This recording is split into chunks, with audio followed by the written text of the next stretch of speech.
안녕하세요. 지난 시간에 이어 44번 설명해 보도록 하겠습니다. 44번은 부작위보 확인 소송에 관한 문제입니다. 설문 보시죠. 설문에서는 특별히 설명할 게 없는 것 같아요. 지문에 넘어가서 설명하도록 하겠습니다. 1번 지문 보시면 부작위의 전제가 되는 자기 의무 확인을 구하는 소송은 항고소송으로서 허용된다. 틀린 지문이겠죠?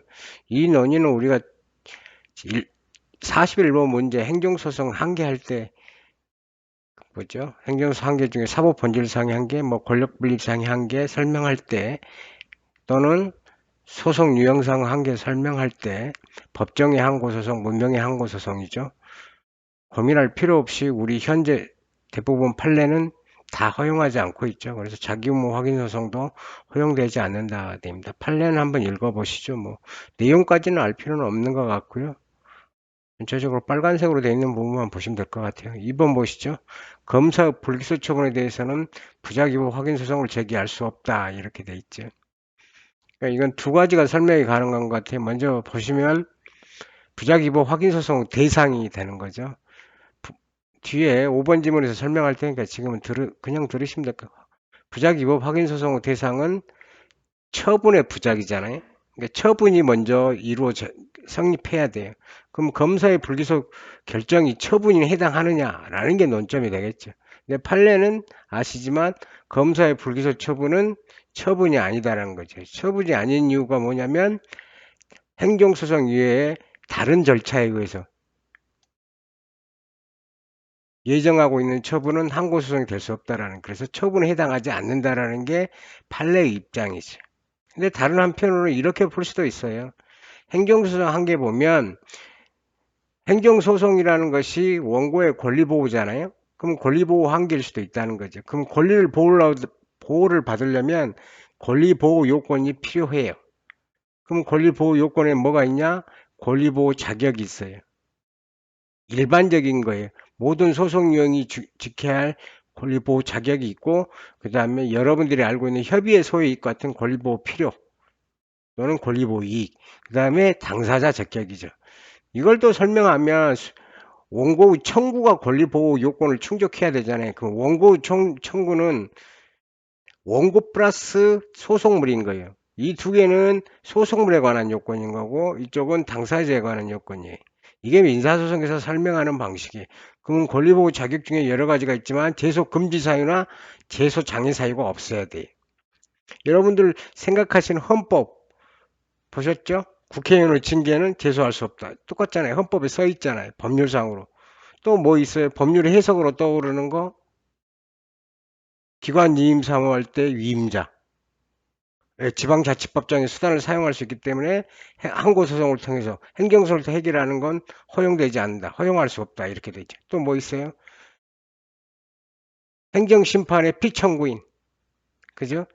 재결에서 패소한 사람은 행정소송을 통해서 그 재결을 불복할 수 없다. 이런 게 있죠. 또 뭐 있어요? 생각해 보시는 것 떠오르는 거 없으세요?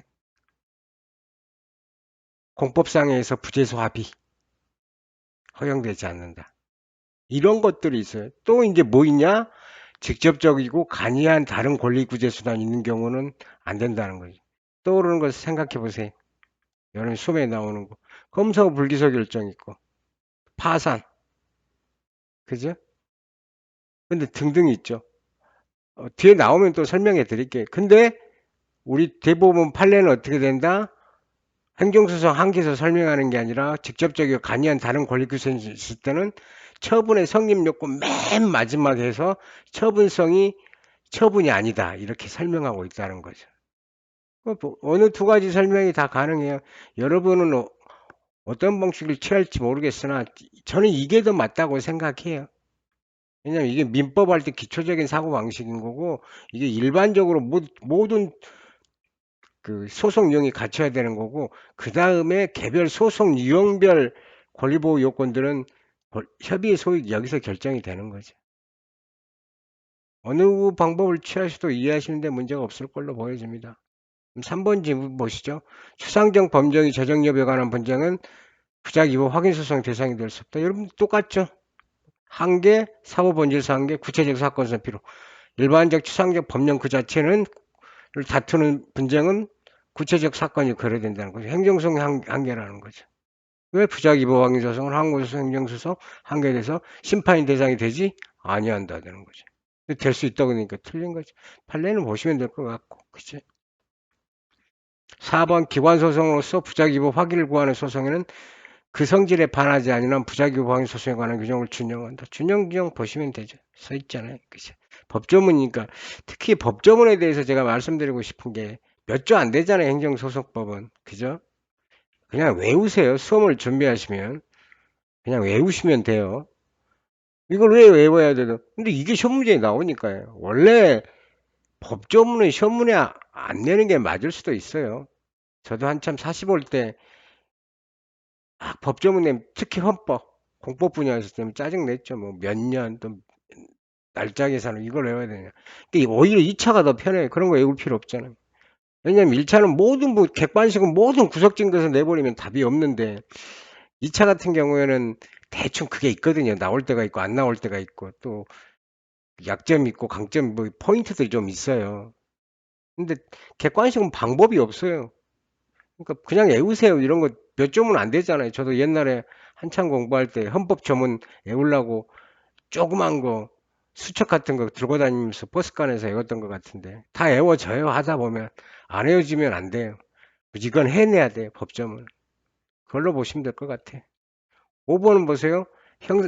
형사 본안 사건에서 무죄가 선고돼 확정됨에 따라 압수무로 환부를 피압수액 신청했는데 검사가 아무런 결정이나 통지를 하지 않고 있으면 그와 같은 검사 부작위는 부작위 위법 확인 소송 대상이 될 수 있다. 답은 될 수 없다라는 거죠. 판례 있으니까 판례는 보시면 돼요. 왜 안 되는지 설명해 드릴게요.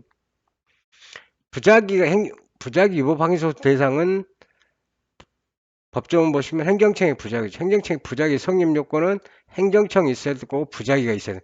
그럼 부작위가 되려면 당사자의 신청이 전제해야 된다는 거예요.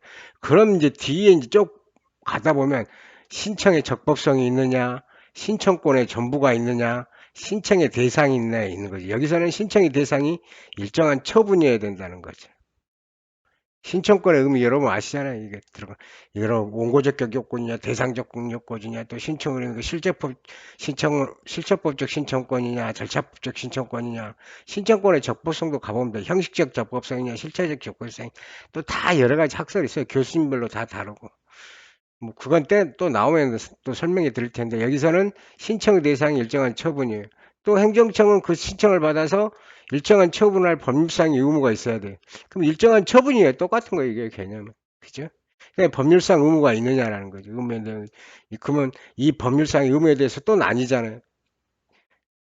응답 의무냐 아니면 실체법적 가부에 대한 의무냐 이렇게 나오는 거죠. 그 다음에 상당한 기관이 경과했음에도 불구하고 일정한 처분의 부존재라는 거죠. 그럼 상당 기관의 그 판단 기준이 뭐냐? 또 나오자. 그러면 어떻게 결정하냐? 그럼 법률에 상당히 기간에 관한 규정, 만약 6개월이나 개월수나 연수가 있으면 그걸 경과하면 무조건 부작이냐? 또 그게 쉽게 해서 효력 근역이냐? 아니면 방침 규정이냐? 또 논란이 있잖아요. 그걸 또 그때그때 나오는 대로 설명해 드리겠습니다.